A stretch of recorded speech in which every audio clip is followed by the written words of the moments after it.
Hi everyone, my name is Oluwatosin. Today I want to share something very interesting.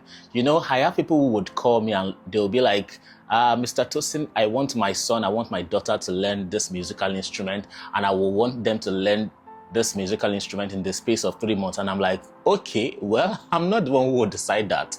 And trust me, it is very, very hard to give a time frame for a child to learn a musical instrument. Not because the instructor just wants to collect your money month by month, or you just keep paying the instructor, but there are certain factors that you also have to consider as a parent if you really want your son or your daughter to get to learn this instrument as fast as possible. So I'm going to be sharing 3 things with you today, because this thing is causing a lot of misconception about so many tutors or so many music instructor, which eventually after a few months and the child is not picking up, they feel like the instructor is not doing enough or is not capable to teach enough, whereas we are neglecting some few things which are very, very important.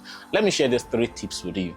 The first thing is that if you want your children to learn a musical instrument, the first thing that must be on your checkbook is that you have to get that musical instrument in the house. You don't want your child to learn the keyboard without you having a keyboard in the house. You don't want your child to learn a drum set without you having a drum set in the house. You don't want your child to learn the guitar without you having a guitar in the house. So it's very, very important that you get one musical instrument, the one you want your child to learn. You also have one in the house. The essence is to be able to let your child rehearse with this instrument everything that he or she has been taught. Secondly, and this I must say, our parents are very, very guilty of this. What do I mean? Because we found someone playing a musical instrument over time and we feel like, I will love the way this person plays it. I want my child to be able to play this way. Let me give myself as an example. Who will believe that this young man, Oluwatosin, actually started as a drummer? Like I play drums. So many times you hardly find me on drums. And what happened? Okay, gone are those days, Baptist church. I grew up a Baptist boy. And a time came in church that our drummer, so Kayode Ogundejo, shout out to Kayode Ogundejo, he's a fantastic drummer. So he had to go to school, and he was supposed to, I think it was a secondary school, but it was a boarding secondary school. So he had to go to the hostel. And there was no one to play drums in the church. So that kept everybody on their toe, because we needed a drummer. There were Sundays whereby we all sang without drums in church. And there was a need for someone to play the drums. So they started organizing so many, They started organizing so many tutorial workshops, people who want to play the drums. And, my parents then were like, what are you doing at home? Just go and play drums now. After all, they are teaching you guys drums. I wanted to play the keyboard, but, they were like, yeah, drums. Someone is playing the keyboard, so we just need a drummer. So I was pushed to go and learn the drums, So many workshops, all that, Shout out to all our instructors then. They did a wonderful job. So eventually I was able to play drums, which was good. I started playing drums for church, and it's nice, but that wasn't really, really where my passion is. So, which drives us to the second point. Your child must have passion for that musical instrument you want them to learn.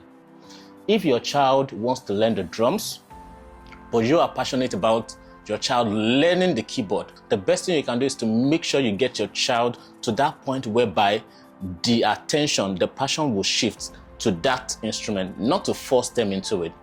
If your child wants to learn the saxophone and you are interested in your child learning the piano, please don't force it. Many times, let them go for where their passion is. Trust me, passion is one of the things that drives quick learning. I have given an estimate to a parent that in 6 months, the child will be able to play the piano. And trust me, in 3 months, the child was already playing. Why? Passion. There were days whereby I would get back to tutorial class and I'm like, oh yeah, so what did you do today? I'm like, uncle, I did something, I found something on the TV and this is what they played. And I'll be like, wow, so you actually saw it on the TV. Wow, that's great. That's passion. So please, parents, let your child be able to determine the musical instrument they want to learn. Don't be pushed by one of your friends or the son of one of your colleagues that is playing the keyboard and you want your son or daughter to also replicate the same thing. Sometimes it doesn't work that way. And that is one of the major factors that delay learning, because over time, they won't be able to pick interest in it because you decided for them, not what they decided to learn. And finally, when you have an instructor to take your child Please also create time in the house. If it's just an hour or 30 minutes for them, probably twice in a week, let them sit on that instrument and learn what their instructor have been able to teach them. And trust me, your desire to see your child becoming that musician, that instrumentalist on the keyboard, on the saxophone, on the drums, on whatever instrument, trust me, it's going to come to pass. I can remember the first day I played the saxophone at one big event there in Shagamun, and my dad and mom were there, shout out to my parents, and I could feel the tears on my mom's face, and my dad was a little bit emotional seeing their child doing that. And because what? That was my passion. I love it. So, and also, this is also a shout out to my parents for even giving me that chance to be able to do what I love to do, music, yes. So like I said, the first thing, get the musical instrument in the house. It is very, very important. The second thing, don't force the musical instrument on your children. And finally, give them a space at least twice in a week with your own supervision, if it's just for a few minutes, to be able to sit down on that instrument and learn whatever their instructor has been able to teach them. Thank you very much. My name is Oluwatosin. I will see you again on this channel.